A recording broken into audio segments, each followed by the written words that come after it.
السلام علیکم۔ کہانی ٹائم میں ناظرین کو خوش آمدید کہتے ہیں۔ کہانی سننے سے پہلے ہمارے چینل کو سبسکرائب کریں اور ساتھ لگے گھنٹی کے بٹن کو بھی دبا دیں تاکہ ہر نئی کہانی کا آپ کو پتہ لگ سکے۔ شکریہ۔ شروع کرتے ہیں آج کی کہانی۔ کتاب میں لکھ رہا تھا کہ دروازے پر دستک ہوئی۔ نکل کر باہر دیکھا تو نہایت ایک خوبصورت حسین و جمیل مہجبی لڑکی کھڑی تھی۔ اس نے اس لڑکی سے پوچھا کیا چاہیے؟ اس لڑکی نے جواب دیا میرے یتیم بچے ہیں، 3 دن سے بھوکے ہیں، کچھ بھی کھانے کا میسر نہیں۔ اچھا اندر چلی آؤ۔ اس شخص نے لڑکی کو گھر کے اندر بلایا اور دروازہ بند کر دیا، کیونکہ اس عورت کو دیکھ کر اس شخص کی نیت خراب ہو گئی۔ وہ عورت جان گئی کہ اس بندے کی نیت خراب ہو گئی ہے، کہ اس کے جی میں اب برائی آئی ہے۔ اس شخص نے عورت کو زبردستی اپنی طرف کھینچا تو اس نے زور سے کہا اے مصیبتوں کو دور کرنے والے، مجھے اس انسان سے بچا، اور اے موت کو بھول جانے والے انسان، مجھے تو تم موت سے غافل نظر آتے ہو کہ تم نے اس سے کوئی سبق حاصل نہیں کیا کہ تم سے بہتر اور طاقتور لوگوں کو موت کھا گئی۔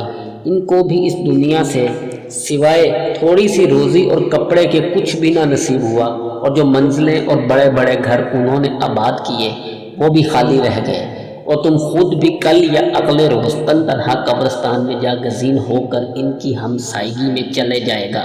اے میرے پروردگار، میری فریاد کو سن اور اس انسان سے مجھے بچا۔